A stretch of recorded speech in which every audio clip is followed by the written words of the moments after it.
Okay, welcome to my YouTube channel. Today we will discuss about engines. So let me start first with the definition of engines. What is engine? Engine is a device which converts one form of energy to another form of energy. What is engine? Engine is a device which converts one form of energy to another form of energy. Now, if we talk about the classification of engines, अगर engine के हम कितने types के होते हैं, तो basically this is the internal combustion engine, this is one type, and external combustion engine, this is another type.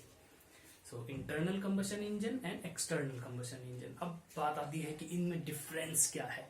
Difference name से ही पता चल रहा है. As the name itself, internal and external and combustion. What is combustion? It is the burning of fuel in presence of oxygen. Burning of fuel in presence of oxygen. So in case of internal combustion engine, the fuel is burned inside the cylinder. Fuel and plus oxygen. So fuel is burned inside the engine. Fuel is burned inside the engine. If we talk about the external combustion engine, this is the main part of engine, and here it is boiler or some external device. Fuel is burned outside the engine. Fuel is burned outside the engine. Only the burning fuel, after burning of fuel, the energy is taken away for the running of engine. So basic difference: internal combustion engine, burning is inside the engine, that is in cylinder. Burning is outside the engine, that is in the form of boiler or steam production. Steam production, any devices. So now what are the another difference between the internal and external combustion engine? तो external combustion engines की अगर मैं बात करूँ example की, तो all the steam engines and steam power plant, thermal power plant are the external combustion engine. जितनी भी steam engines हैं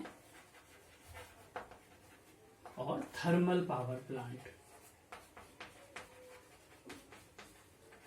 थर्मल पावर प्लांट जिनसे इलेक्ट्रिसिटी जनरेशन होती है, they all are external combustion engine. They all are external combustion engine.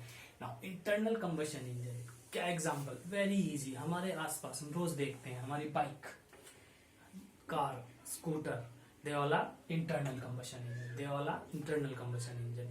Trucks जितने भी हैं सभी हैं इंटरनल कम्बशन इंजन. अब बात आती है कि ज्यादातर इंटरनल कम्बशन इंजन से क्यों है, जहां भी आप देखें एक्सटर्नल क्यों नहीं है. Now the basic difference is area and space required. अगर इसका सेटअप जहां पे हम क्या कर रहे हैं, बॉयलर को स्टीम जनरेट कर रहे हैं, they required large area. These engines required very large area, and it is not possible to carry that large area as a automobile engines. And burning of fuel both engine is inside the engine, so it is very less area required. These engines are required very less area. अब बात आती है efficiency की. तो if we talk about the efficiency of external combustion engines are about 15 to 20%. 15 to 20%. And efficiency of internal combustion engine is around 30 to 50%. 30 to 50%, यानी कि 30 से 50% इनकी एफिशिएंसी होती है, 15 से 20% एक्सटर्नल कम्बशन इंजन की आती है. तो अब माइंड में क्वेश्चन आ रहा होगा कि why we are using this engine, why not we are using on the large scale with this engine for production of power. Electricity generation के लिए हम इस इंजन को यूज क्यों नहीं करते हैं? तो बहुत ही सिंपल सा लॉजिक है. अगर कम्बशन आउटसाइड द इंजन है तो हमारे पास एक सबसे ही बड़ा एडवांटेज वो क्या है? See the beauty. We can burn any type of fuel. We can burn any type of fuel, whether it is solid fuel, liquid fuel, gaseous fuel, low grade fuel, high grade fuel. किसी भी तरह के fuel को हम burn कर सकते हैं. This is the main advantage. And वो डिसएडवांटेज इसके साथ क्या है? We require only high quality fuel. Fossil fuel जिसको बोल रहे हैं, जो नाउअडेज खत्म होने जा रही है हमारी. तो फॉसिल फ्यूल्स, पेट्रोल हो या डीजल हो, and they cost very high. The cost of these fuels are very high. तो अगर हम इस इंजन को यूज करेंगे on large scale of power generation, बहुत ज्यादा कॉस्ट आएगी. इसमें हम कोल बर्न कर सकते हैं, वुड बर्न कर सकते हैं, कुछ भी बर्न कर सकते हैं, anything which is able to burning, और उसको बॉयलर में बर्न करके हम स्टीम का जनरेशन कर सकते हैं। And by using that steam we can run our steam engine और पावर प्लांट, जितना भी हमारे इंजन है उसको हम रन कर सकते हैं। This is the main advantage, क्योंकि जब लार्ज स्केल पे बात आती है तो वहां पे इकोनॉमी मैटर्स, जब लार्ज स्केल पे बात आती है इकोनॉमी मैटर्स।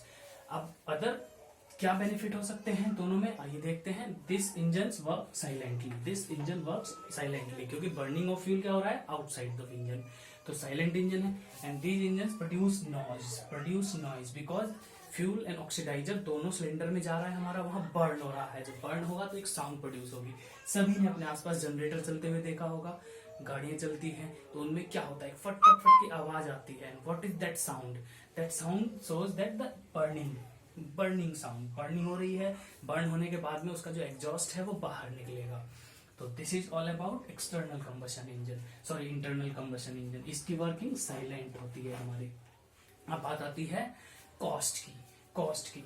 अगर इसके अंदर सेटअप्स बहुत बड़े बड़े हैं, बॉयलर भी हमें चाहिए, बॉयलर से एनर्जी ट्रांसफर के लिए यूनिट भी चाहिए, एंड देन इंजन जब लार्ज स्केल की बात हो रही है तो बहुत बड़ा होगा। They very high cost, initial cost is very high cost. अगर हम इंटरनल कंबशन इंजन के आए तो लो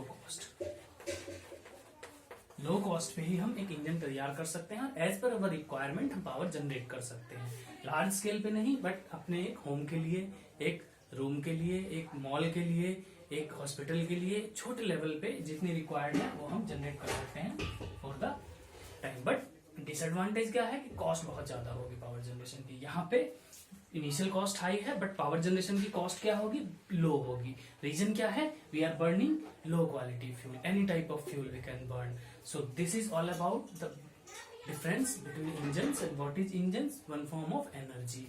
क्या कर रहा है, यहाँ पे भी एनर्जी कन्वर्ट हो रही है, हीट इनटू मैकेनिकल। यहाँ पे भी जो केमिकल एनर्जी ऑफ फ्यूल है उसको बर्न करने के बाद में जो हीट प्रोड्यूस हो रही है उस हीट से मैकेनिकल वर्क प्रोड्यूस कर रहा है। तो this is all about engine, और आई होप कि आपने एंजॉय किया होगा लेक्चर और आप लोगों को समझ में आया होगा। मेरे साथ बने रहिए।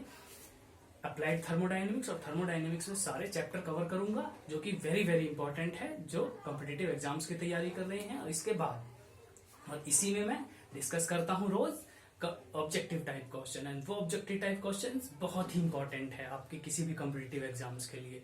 तो मेरे साथ बने रहिए जब तक लॉकडाउन है। आई एम श्योर कि आपका एक या दो सब्जेक्ट्स में 100% प्रिपेयर करा दूंगा।